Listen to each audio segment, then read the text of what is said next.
Subscribe कीजिए हमारे channel और प्रेस करें बेल आइकन और पाए हर वीडियो को देखने का मौका सबसे पहले। आदरणीय गरीबदास साहिब जी को परमात्मा मिले, उसके पश्चात गरीबदास साहिब जी ने परमेश्वर कबीर जी की महिमा को परमात्मा कबीर जी द्वारा दिए गए ज्ञान को अपनी अमृतवाणी के द्वारा बहुत ही अच्छे शब्दों में वर्णित किया है। उसको पढ़कर सुनाते हैं आपको। परमात्मा की महिमा भी साथ साथ आपको सुनाएंगे।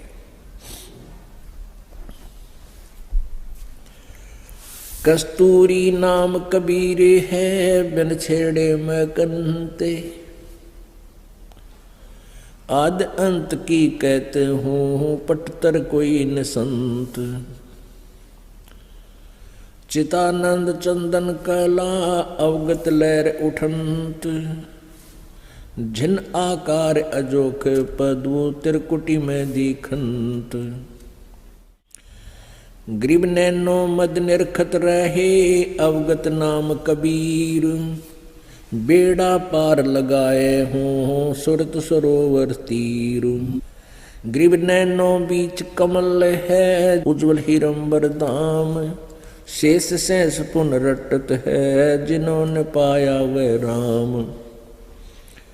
ग्रीब शेष 88 ना गए 2400 पर चोख,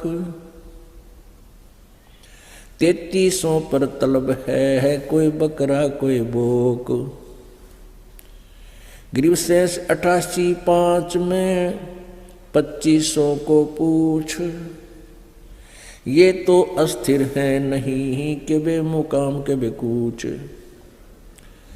ग्रीब 10वां तो अवतारे है हिमालय का नीर, बोतक गोते खावेंगे सतगुरु कहे कबीर। ना सतगुरु जननी जन्या जाके माने बाप, पिंड ब्रह्मंड से रहित है नावा तीनों ताप। शब्द संदेशा कहते हूँ बिन बिन भेद विचार, इसको माया जानियो 9 10वां अवतार। ग्रीब कृष्ण कन्हैया राम है बलि 52 अवतार, हिरण्याकुश नरसिंह है ये माया विस्तार। ग्रीब वो तो अचल अनूप है नूरी दे शरीर, ये करता हो अवतरे माया के रघुवीर। ग्रीब धरता को करता कहें बड़ा अंदेशा मोहि, पारस पद भेंट्या नहीं जिसको कहिए लो। ग्रीब लोक अलोक द्वीप सब पूर्ण पद प्रकाश, धौल धरनी सब जावेंगे थिर रहसी आकाश। आकाश नाश में है नहीं और सब का नाश, शब्द अतीत सुबाने है तिथि बारन 12 मास।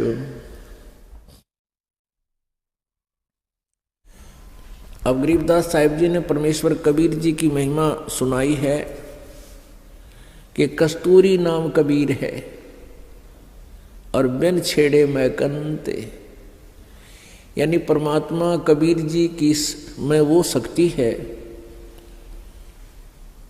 उसकी शरण में आने के बाद इस प्राणी को स्वतः ही उसके सुख प्राप्त होने शुरू हो जाते हैं। जैसे कस्तूरी के अंदर से अपने आप महक निकलती रहती है, इस प्रकार परमात्मा की शक्ति का आभास आप जी को रह रह कर होता रहेगा जब आप इसकी शरण में आ जाओगे। अब एक और खास बात कही है परमात्मा की प्यारी आत्मा गरीबदास जी ने।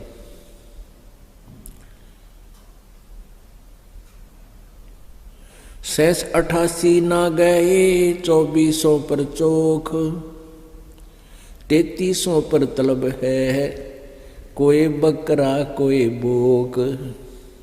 शेष 88 5 में 2500 में पूछ,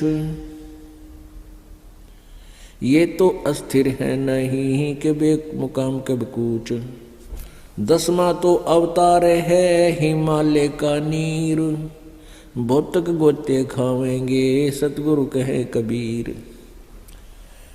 इसमें क्या बताया है कि 88,000 ऋषि और ये 24 अवतार आप जी मानते हो, जैसे हिंदू धर्म के अनुसार 24 अवतार माने जाते हैं, जो आ चुके हैं, जो अपनी लीला कर चुके हैं। और 25वां निकलंक नाम से कलयुग के अंत में आवेगा, निकलंक नाम से। और सिंभल नगरी में विष्णुदत्त शर्मा के घर पे उसका जन्म होगा और फिर वो अपनी लीला करेगा। तो क्या बताते हैं कि ये सभी अवतारगण वहाँ से परमात्मा रूप धारण करके आते हैं, परमात्मा की कुछ शक्ति लेकर आते हैं, उनको कुछ पावर दे देता है ये काल,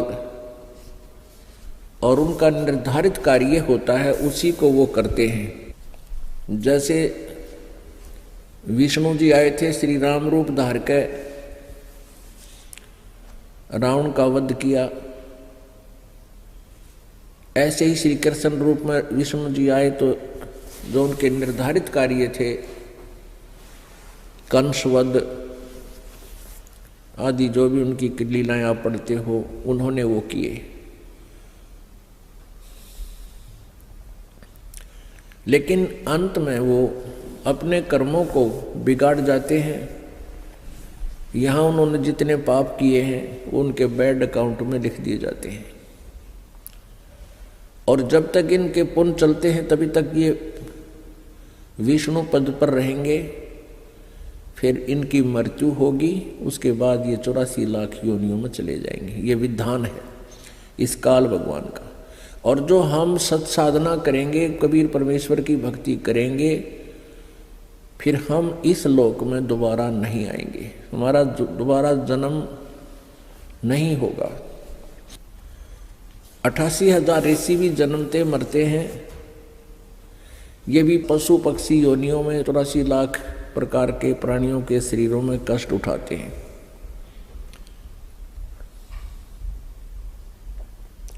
इनको भी पूर्ण मोक्ष प्राप्त नहीं है। फिर कहते हैं शब्द संदेश ना सतगुरु जननी जन्या जाके माने बाप। कबीर परमेश्वर जी के विषय में गरीबदास साहिब जी कह रहे हैं कि ना तो कबीर परमेश्वर किसी माँ से जन्म लेते हैं और उनका कोई माता पिता नहीं है, और उनका शरीर हमारे जैसा नहीं है। वो इस ब्रह्मांड के सभी ब्रह्मांडों के पार शतलोक में रहते हैं, जहाँ पर किसी प्रकार का कोई कष्ट नहीं है, जहाँ प्रभु रहते हैं। कृष्ण कन्हैया राम हैं बलि बावन अवतार, हिरणाकुश नरसिंह है सब माया विस्तार। ये कृष्ण कन्हैया राम बलि बामन, ये बावना बनकर आए थे भगवान। और बलि जिसने 100 अश्वमेघ करनी ठानी थी और 52 रूप धारण करके भगवान आए थे।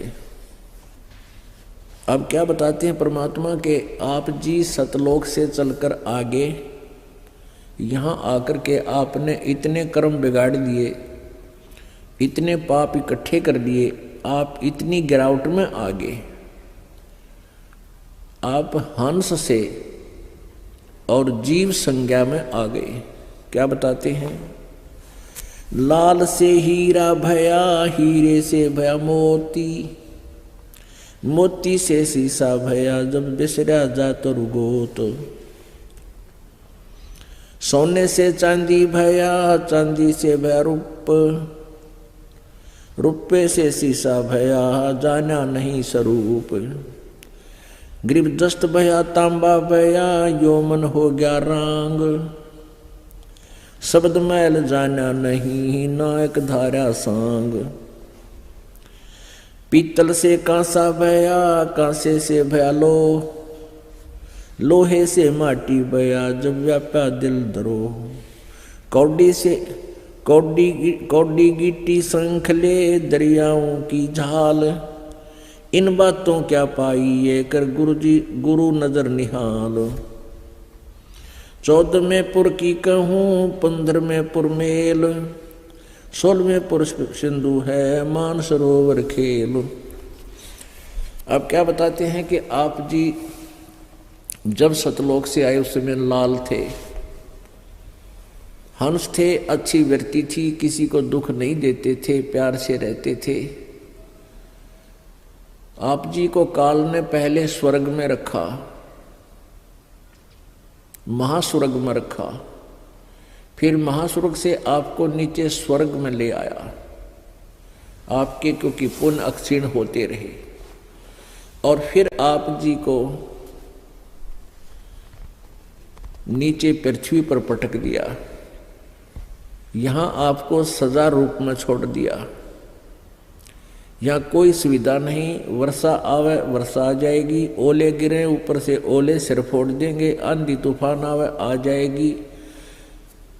आप जी ने स्वयं ही यहाँ कुछ सुविधाएं बना ली, जैसे किसी ने झोंपड़ी डाल ली, कोई गुफा खोद ली, फिर मकान बनाने लग गए। तन पर कपड़े नहीं थे, अब पर जुगाड़ जुगड़ जोड़ के शरीर ढकने की व्यवस्था बना दी। अब भी यहाँ भूकंप आ जाता है, फ्लड आ जाती है, तो गांव के गांव नष्ट हो जाते हैं। ऐसे गंदे लोक में, ऐसे गंदे स्थान पर हम यहाँ रह रहे हैं, और हम यही रहना चाहते हैं। हम ना मरना चाहते हैं, और कितना दुख आ जाए हम मृत्यु नहीं चाहते। कहने का भाव ये है कि हम उस वास्तविक स्थान को भूल कर काल के जाल में फंस के अपने जो पुण्य थे उनको बर्बाद कर चुके हैं, और हम यहां भटक रहे हैं। उसके विषय में बता रहे हैं कि सोने से चांदी भया, चांदी से भया रूप, रुपए से शीशा भया, जाना नहीं स्वरूप। जस्त भया, यानी ये जो है सिल्वर होता है ना, उससे जस्त भया, फिर तांबा भया, और तांबे से भया रांग, यानी इतनी गिरावट में आ गया, इतनी कमजोर संस्कार हो गए आपके। आपने शब्द मैल जाना नहीं, नाहक धारो सांग। ये ऊपर हमने सवांग बना रखा हमारे, कोई कुत्ता बन गया। जैसे आपने देखे होंगे ना, सवांग करते, सांगी करा करते, सवांग लड़के का रूप धारण कर लेते, लड़का ही लड़की बनकर खड़ा हो जाता, सवांग बना लेता। और सवांग में व्यक्ति राजा का रूप वेशभूषा बनाकर, राजा जैसे वेशभूषा पहनकर राजा का रोल करता है। कहते तुम यहाँ फिर एक सांग बन गया, सांग निकल गया तुम्हारा। कोई कुत्ते का सांग कर रहा है, कोई गधे का सांग कर रहा है, कोई पशु बन गया, कोई पक्षी बन गया। ऐसी दुर्गति होगी आपकी। उसके लिए क्या बताते हैं कि परमात्मा की भक्ति करो, उस पूर्ण ब्रह्म की साधना करो। घट में शोक सिलसिला, ये सूतक बढ़ा अंधेरे, ये दम गिनती के दिए, फेर सके तो फेर। ग्रीवजित से तीदम ऊंचरे, वहीं ठोर तू खोज, हंस लोक को चालिए, बनमत भरम रोज। बांका पड़दा मैल का, कोई न जाने बेव, बिन सतगुरु क्यों पाइए, वो अटक रहा सुख देव। अपने आत्माओं, आप जी सतयुग से आज तक का हिसाब लगाइए। आप जी का जन्म सतयुग में भी हुआ है, और सतयुग के अंदर आपकी आयु 1 लाख वर्ष थी, और उसमें बहुत यहाँ पर सुविधा सुख था। सबसे पहला तो ये था कि अकाल नहीं गिरा था, दूसरा ये था कि शरीर स्वस्थ रहता था, घने बाग बगीचे, जंगल, फलदार वृक्ष, सुगंधित फूलदार पेड़ पौधे, बहुत ही अपने आप ऑटोमेटिकली परमात्मा की कृपा से सतयुग में ऐसी व्यवस्था होती है। शुद्ध प्रदूषण नहीं होता, शरीर मजबूत होता है, लंबी लंबी बहुत ही लंबा, क्योंकि प्रदूषण के प्रभाव से वायुमंडल में हमारे ऊपर दबाव बढ़ता जा रहा है और खान पान कमज़ोर हो गया, इसलिए हमारा शरीर का साइज कम होता जा रहा है। और पहले प्रदूषण था नहीं, वायुमंडल का इतना दबाव नहीं था, शुद्ध हवा थी, बहुत ज़्यादा वन थे, ऑक्सीजन की कोई कमी नहीं थी, तो अच्छा आहार था, मजबूत शरीर था, लंबे लंबे सैकड़ों फुट ऊंचाई मनुष्य की होती थी, मानव शरीर की, और लाखों वर्ष जीवन होता था। पिता से पहले पुत्र की मृत्यु नहीं होती थी, क्योंकि पुत्र बड़े वफादार और आज्ञा के पालन करने वाले होते थे। और पुत्र की मृत्यु, ऐसे प्यारे पुत्र की मृत्यु हो जाए तो पिताजी जो है बहुत दुख पाता था। तो उस समय पिता से पहले पुत्र की मृत्यु नहीं होती थी, क्योंकि ऐसे शुभ संस्कारी प्राणियों का जन्म सतयुग में होता है। और पत्नी जो है कभी विधवा नहीं होती थी, स्त्री विधवा नहीं होती थी। और फिर क्या हुआ कि हमने भक्ति ठीक करी को ना, जैसे आप जी हो, अब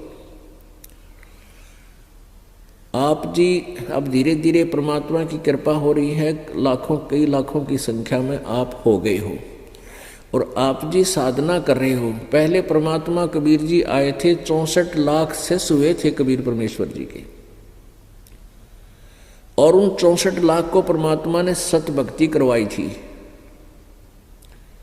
लेकिन हम परमेश्वर को पहचान नहीं सके, क्योंकि हम अशिक्षित थे, हम सदग्रंथों से परिचित उस समय थे नहीं, जिस कारण से हम अपने भगवान को ना पहचान कर उनसे दूर हो गए। कबीर परमेश्वर जी आए तो उस समय वो ज्ञान सुनाया करते थे। ज्ञान सुनने के लिए बहुत से लोग एकत्रित हो जाते थे। परमेश्वर कबीर जी कहीं भी खड़े हो जाते थे, अपने आप आवाज़ लगानी शुरू कर देते थे। परमेश्वर की सुरीली आवाज़ सुनकर, और इस वाणी के अंदर परमात्मा की जो अमृत वाणी है, ये अमर ज्ञान है, मूल ज्ञान है, इसमें बड़ी कसक है, ये आत्मा को झंझोड़ देती है। परमात्मा के शब्द दोहे आप पढ़ कर देखो, अपने आप कसक बनती है, खिंचाव बनता है। तो ऐसे परमेश्वर खड़े होकर के कबीर जी कहीं पर भी अपने आप बोलने लग जाते थे, उच्चारण करने लग जाते थे इन वाणी को, ऊंचे स्वर में आवाज लगा लगा के। तो ऊंची आवाज से कोई बोलता है तो प्रत्येक व्यक्ति, आने जाने वाला भी कोई हो, उसका भी अट्रैक्शन होता है कि कौन बोल रहा है, क्या कह रहा है, सुने इसके पास चल के। तो ऐसे कई सैकड़ों की संख्या में लोग जमा हो जाया करते थे, और परमात्मा 2-2 घंटे सत्संग खड़े खड़े बोलते रहते थे। ऊंची आवाज उसकी, परमात्मा की लीला, कितने भक्त क्यों ना होते उसी को स्पष्ट सुनाई देता था। कुछ लोग तो उनकी कृपा से जो वहाँ एकत्रित होते थे, परमात्मा विशेषकर वहाँ जाते थे, जैसे कोई धार्मिक अनुष्ठान हो रहे हों, धार्मिक मेले लगते हों तीर्थों पर, मंदिरों के आसपास, तो वहाँ लोग दुखी जाते थे, मन्नत मानने जाते थे, और कोई 10-10 चक्कर लगा लेता था तो भी राहत नहीं मिलती थी, और परमात्मा के दर्शन मात्र से ही बहुत से स्वस्थ हो जाते थे। इस प्रकार मालिक की शरण में लोग आने लगे। एक ही अटेम्प्ट में, एक ही बार में 10-20 व्यक्ति सुखी हुए। उन्होंने अपने रिश्तेदारों को बताया, औरों को बताया, परमात्मा के चरणों में आने लगे।